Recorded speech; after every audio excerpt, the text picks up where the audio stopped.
Hi everyone and welcome to our next Tech Tree video. We're going to have a look at the Rus today. They're considered a 2-star difficulty, probably because they're missing stone walls for a start, and therefore they're a little bit weaker in terms of defense, and they tend not to become very strong until the end game. So they're very good at conquest, they're very good at expansion, and they're very good at trade according to the game's devs.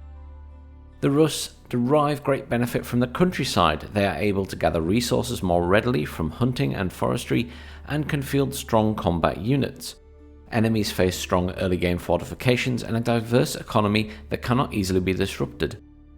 So they get stronger palisade walls and a small wooden fortress rather than an outpost. So that gives them an additional defensive bonus early game so they can build up to that late game. They're also gaining a lot of benefit from heading to enemy territory and killing deers and things like that. It stops the enemy using those deers and they get the benefit of gold. They get the bounty from it, but we'll get on to that. So the Woodland Federation fortify the countryside with wooden fortresses and improve palisades. Lumber camps within the influence of a wooden fortress gain additional wood from villagers dropping off resources. That's a huge bonus, again we will get to that. Hunter princes live off the land with more capable scouts built from special hunting cabins. Hunting cabins provide all the benefits of a standard mill, but with the ability to generate a tidy gold income. Druzina retinue field the armored knight earlier than other civilizations. So much like the French, you do get a feudal age knight. Either way, you do get it early. They're not as strong as the French. The French have the additional bonus that they can heal while out of combat. The Russians don't get that. The civilization bonuses generate gold and increase bounty when killing animals. Higher bounty provides additional food income from all sources. Early knights are available in the feudal age. Stronger palisades with twice as much health. Construct hunting cabins, improved mills that produce scouts and generate gold from nearby forests. Construct wooden fortresses, improved outposts with additional health and garrison slots. And then there's fishing ships that don't have to return to the dock to drop off food. They're magical, or they have teleporters. They literally go out fishing and the food magically reappears in the dock. Don't ask me how they manage that. Influence, for them it's important that lumber camps are built within the influence of a wooden fortress and they return 20% more wood. Obviously that's a huge increase in the amount of wood you're getting, which is very good for water maps when you're needing to build ships. Admittedly, you don't have as strong as ships as the French, or if you're on maps where you're wanting to build a lot of defenses early on and wall things off. The unique units. They get the Streltsy, a gunpowder unit which is stronger when stationary, has a high melee attack, and can be trained for a reduced cost. Streltsy are really strong endgame.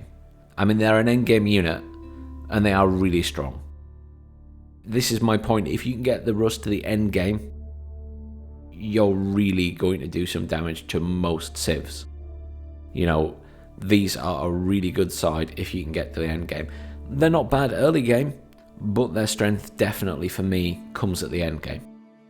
They have the warrior monk which inspires nearby units when in combat, providing bonus armor and damage, and then the lodger ships which can be converted into any type of ship.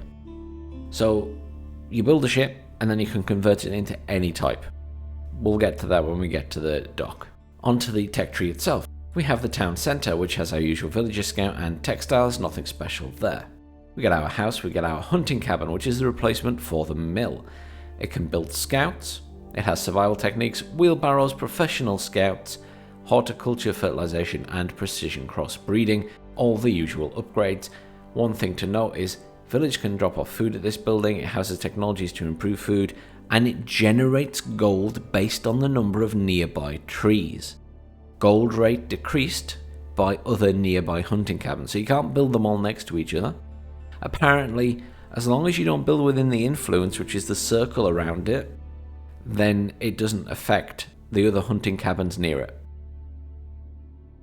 So that's my advice, is to make sure you're outside of that circle before you build another one. Also, apparently, if you get rid of the trees and don't build another hunting cabin near it, it doesn't reset. So if it's 20 and then you chop down all the trees, it will stay 20 gold income. So that's pretty helpful to know. Whether that gets patched, we'll see. Then you get access to the lumber camp, which is exactly the same as the other civilizations, forestry and the usual upgrades. Mining camp, again, the usual upgrades. You get access to your farm, and then you get access to your barracks. Nothing special here either. Spearmen in the Dark Age and Feudal Age, and then the man-at-arms in the Castle Age. And then after the barracks we have the dock. Here's where things get a little bit interesting for the Russians, and also not so good in the late game. You get the lodger fishing boat, the lodger transport ship. These are lodger ships which can be changed or converted to any other type of ship. So you can change your fishing ship into an attack ship. And much like the other civilizations, you get the trade and attack ship in the Feudal Age. And then you get a demolition ship in a Castle Age. What the problem is here for the Rus is you don't get a ballista ship and you don't get a cannon ship.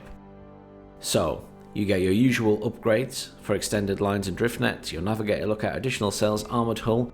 You get clinker construction, which increases the health of lodger attack ships by 200, which is a nice bonus. You get cedar hulls, which increases the health of the attack ships by 200 and ranged armor by 1. And you get explosives. But that's it. You don't get a ballista ship and you don't get a cannon ship, the broadside cannon ship. You do not get any of those. So late game, they are really going to struggle in terms of ships and fighting with a navy. They are really strong on the land, but they really struggle in the water. Let's move on. So you get fortified palisade walls, which have double the health of normal ones, the fortified palisade gate, and then the wooden fortress. A sturdy wooden stronghold with an extensive line of sight can be upgraded with weapon emplacements and used as a garrison in case of attack. It does not have the ability to fire initially unless you garrison it. So you can upgrade it with a castle turret, which increases the damage of arrows fired from this wooden fortress by +2. You can give it castle watch, which increases the sight of this wooden fortress by 6 tiles. You can give it arrow slits, so it will fire itself. And you can give it a springald emplacement. You cannot put a cannon on this, and you cannot upgrade it to a stone tower. So you're a little bit more limited. I will note that it's not mentioned there, but again, if you build a wooden fortress near a lumber camp, or the lumber camp is within the influence of the wooden fortress, then the lumber camp will return 20% more wood. Then on to our Dark Age unique landmarks. The first is the Kremlin. It acts as a wooden fortress that comes with arrow slits, castle turrets, castle watch technologies. And also you can give it the springald emplacement once you get to the Castle Age. So early defensive structure, very helpful if you're planning to sit back and defend yourselves. Then you have the option of the Golden Gate, which allows an exchange of resources at a favourable rate and generates additional exchange every minute. So something that's an option if you're in it for the long haul, potentially more than the short game where you're wanting to defend yourself against an incoming early rush. Then once you go up to the Feudal Age, you have access to the town centre again with the same units. You get access to the market with a trader, nothing special there.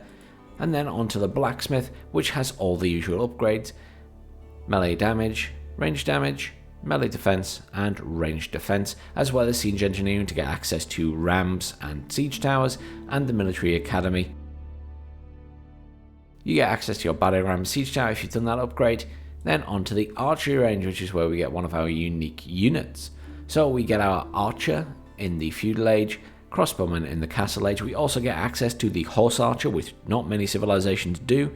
So we get that in the Castle Age. And then in the Imperial Age, instead of getting a hand cannon, we get the Streltsy, which is an extremely powerful ranged infantry. With reasonable melee capabilities and an increased rate of fire when stationary, they are devastating against a lot of units. And they're cheaper than the hand cannoneer. You also get some unique technologies here. Mounted precision. Increase the weapon range of horse archers by +2, nice upgrade.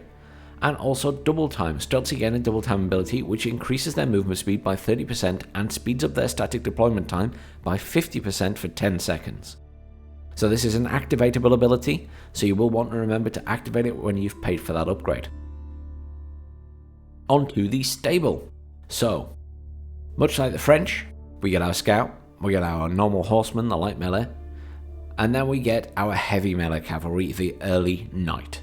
So much like the French, you are getting an early knight. It is not the same as the French, because the French have that additional upgrade to make them heal, so they're not quite as strong as the French. You also get unique upgrades here.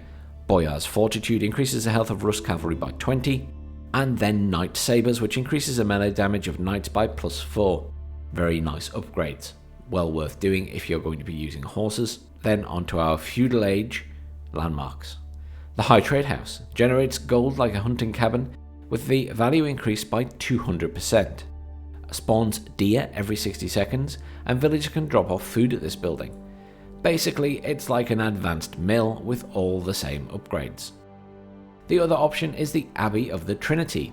Acts as a monastery, can produce warrior monks at half the cost, and contains unique religious technologies. If you don't build this, you don't get access to those technologies.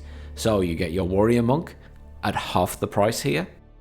Military-minded support unit that improves combat capabilities of nearby units after it attacks. It can pick up relics, convert enemy units, and capture sacred sites. It heals the friendly units as usual, and is very useful in big armies. It also can do damage. Unlike most of the religious units, it can actually fight. Not to say it won't die very quickly, of course. Improved Blessing.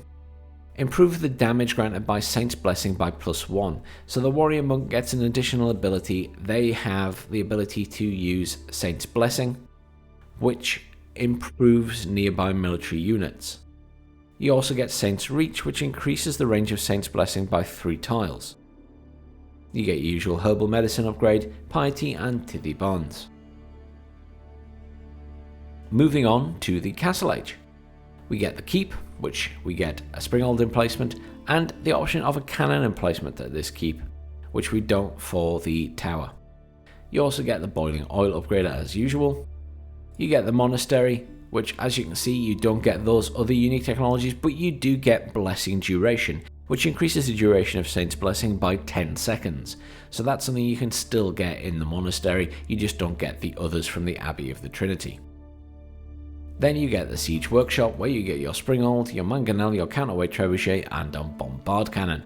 You get your usual Greaser Axles, Roller Shutter Triggers, Adjustable Crossbows, and Siege Works upgrades, nothing special there. And then onto our Castle Age landmarks. First you have the Spasskaya Tower. Acts as a keep with all the weapon emplacements already in place and with increased health, so again, very defensive building.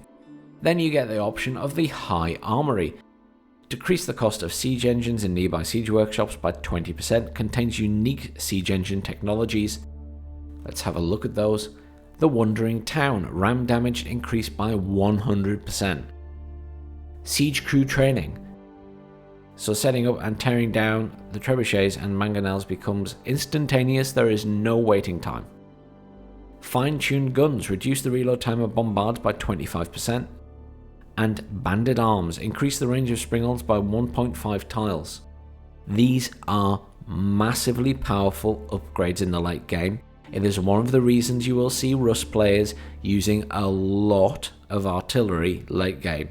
You will see a lot of Springalds coming out, potentially a few cannons. You know, this is a huge discount in terms of gold more than anything else late game on all of these siege units. Not to mention these fantastic upgrades. I mean, 100% damage, or rams already do a lot of damage. Increasing that by 100% is really impressive. Up to the Imperial Age, we get access to the University with all the usual upgrades. There is nothing unique here for the Rus. And then finally we get the Cathedral of the Tsar, which is the wonder for the Rus, and the usual cost of 3,000 of each resource. And that's it for the Rus. They're in some ways a fairly straightforward side, they're just a little bit more complex in how you have to play them. They have a fairly defensive start, but you could be aggressive with an early night rush, but you're not going to have the same push as the French. Going into the late game, they become stronger and stronger with the Streltsy and also their bonuses to siege weapons. On a water map, they're going to struggle towards the later game because they're going to be up against people with ballista ships and cannon ships, and they just don't get them. Not sure why. It's a shame they don't, because it doesn't put them on equal footing really. But it is what it is. Early game, they're still fairly strong. They're strong enough to put up a fight, and then late game on the land, they are a really, really strong civilization.